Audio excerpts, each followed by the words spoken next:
This lecture is part of a series of lectures for a course entitled The Physics of Diagnostic Radiology. The third lecture, Gradient Echoes in K-Space, is broken down into 4 parts.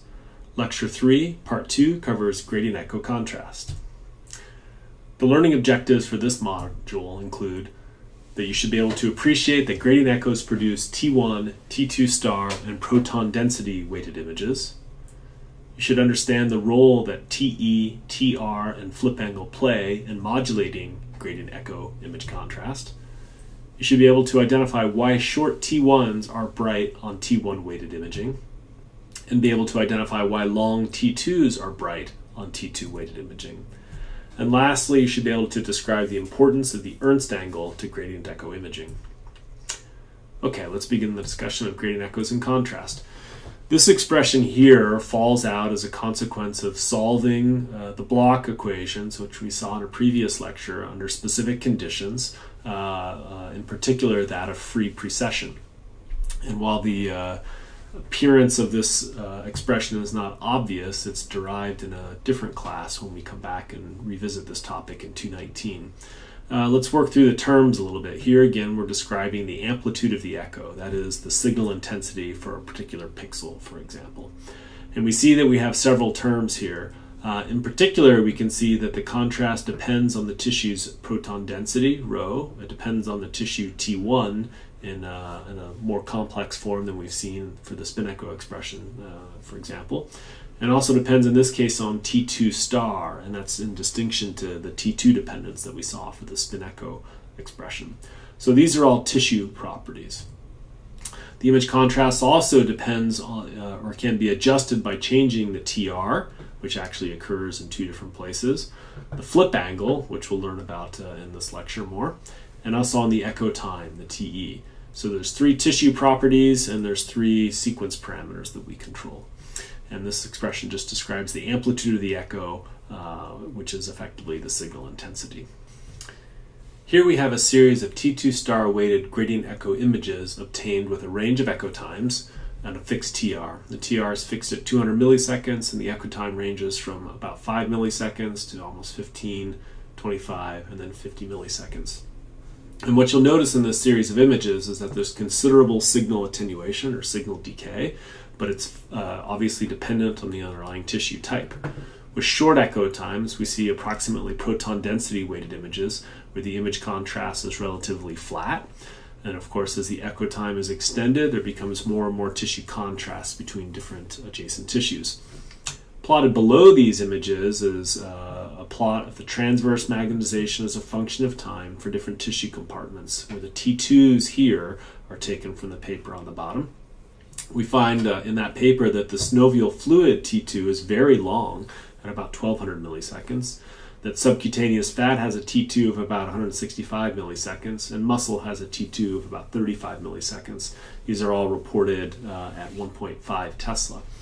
So what that means is, in this case, say immediately after something like a 90-degree pulse, all of our magnetization is in the transverse plane, and the image contrast is going to be relatively slight. But as the echo time is extended, then we can get a snapshot of the state of the transverse magnetization at different time points. And so we can draw out contrast at different time points to exaggerate the signal intensity differences in different ways. And if we wait long enough, for very long periods of time, then we can see, for example, that fat and muscle will be quite dark. And in fact, that's what we see in this image. Fat and muscle are quite dark, not zero, but quite dark. But the synovial fluid here seen between and within the joint capsule is still quite bright because that synovial fluid has such a long T2. So just a nice example of T2 star weighted imaging in gradient echoes.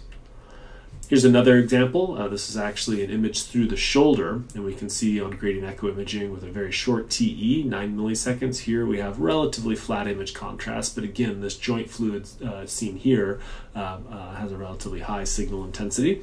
And as the echo time is extended, nearly tripled here, then the image contrast is even further exaggerated with fatty marrow inside the humeral head here decaying quite quickly, such that the signal intensity is quite low.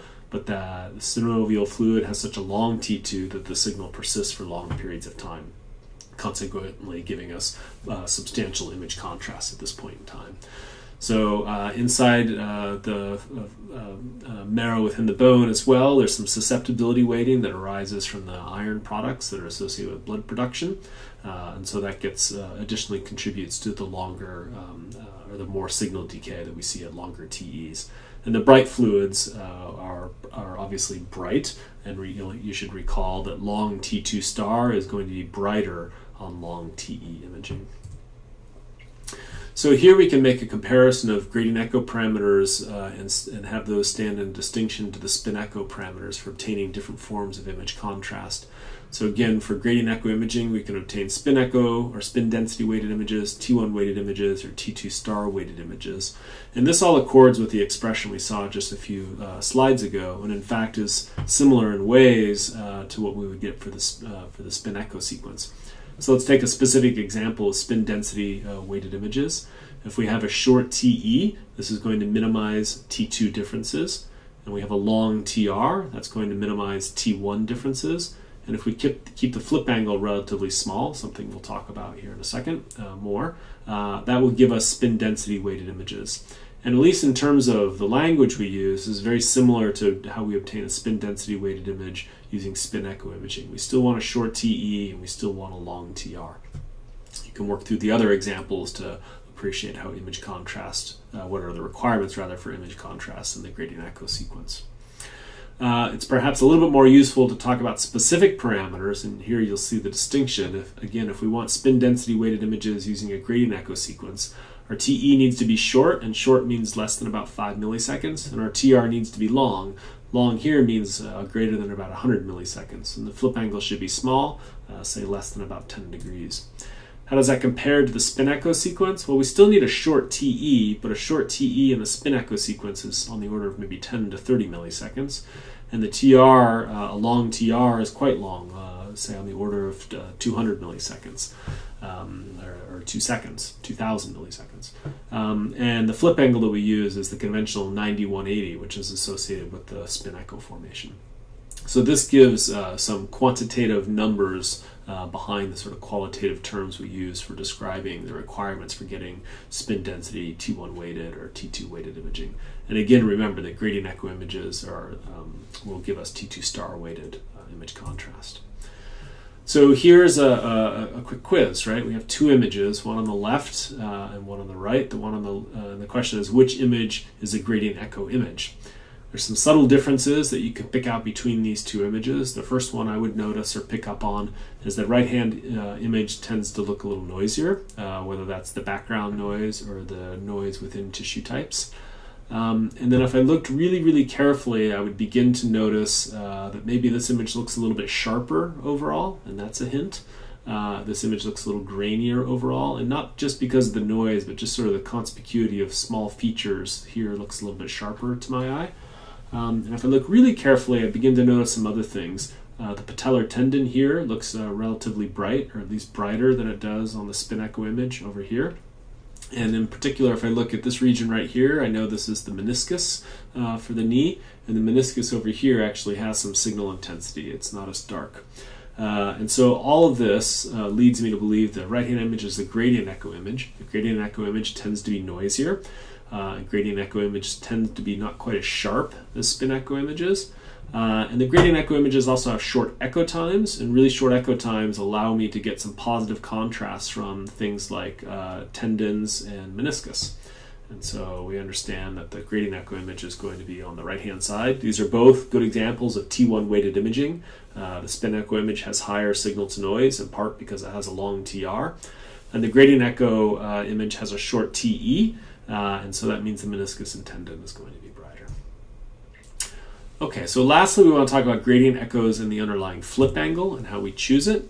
Richard Ernst has given us the Ernst equation, which is shown here on the top. And this expression again bears out from the block equations, where we solve a simple expression to identify a simple optimization expression to identify what flip angle, what we call the Ernst angle, produces the largest MR signal. And that is to say that the MR signal we produce obviously depends on the flip angle. In general, we would like to have the maximum amount of signal. And what Richard Ernst showed to us is that the maximum signal can be obtained if we use a flip angle that accords with the arc cosine of e to the minus tr over t1. So this is pretty interesting. It says that you should choose your flip angle in a way that accords with the tr that you've chosen for your sequence. Your tr is chosen for a specific reason, to give you t1 weighting, t2 weighting, or perhaps to image as fast as possible. And fundamentally, the flip angle you should use depends on the T1 of interest. And so if you have a target tissue of interest, it's white matter, it's muscle, it's liver, then you can approximate or make an estimated guess of what the optimum flip angle is going to be. So the Ernst angle produces the largest MRI signal for a given TR and T1. We know, of course, that the T1s are different for different tissues, and the TR is something that we control. So what does this look like in practice? Well, here's the signal intensity coming from that original gradient echo expression for the amplitude of the echo, plotted as a function of the flip angle. And we get this interesting relationship. So if we focus here, for example, on fat, we can see that if we use really low flip angles, we get relatively low signal intensities. But as the flip angle increases, up to about 15 degrees in this case, we'll get more and more MR signal. What's perhaps not obvious is that for a given T1 and a fixed TR, there will be an optimum. That is to say that once we increase the flip angle further, there's actually diminishing returns, and the signal intensity will fall off to be lower and lower and lower. So if you want to get the maximum signal for fat for a given T1, then you should use, or for a given TR rather, use about 15 degrees. And that's just different depending on the T1 of muscle or the T1 of this curve here maps out the contrast. That is the signal difference between fat and muscle. And so at about 10 degrees or a little less, we would get the maximum signal for muscle. At about 15 degrees, we would get the maximum signal for fat. But it's actually out at about 20 degrees that we would get the maximum contrast between fat and muscle. So depending on the target or the purpose of your exam, you can optimize either the contrast or the signal intensity. So just to convince you that this is in fact the case, here are some images obtained with a wide range of flip angles. You see that at about 1 degree flip angle, you have primarily a pretty noisy image. Going to 5 degrees, it's relatively flat, something similar to proton density weighted imaging. And as we get to 10 degrees, we can see that this muscle tissue here, posterior to the knee, this is the calf muscle signal is relatively bright, and it actually gets darker as we get to 20 degrees and higher flip angles. So the maximum muscle signal is obtained at about 10 degrees. We can see the fat signal again increases, in this case, to about 20 degrees. And it's the contrast that's maximum of about 30 degrees. So this in vivo example is a pretty good match for the curves that I was showing you earlier. And so again, you just pick your flip angle to optimize the thing that's of interest: high muscle signal, high fat signal, or highest possible contrast between these two. So thank you. That concludes this lecture.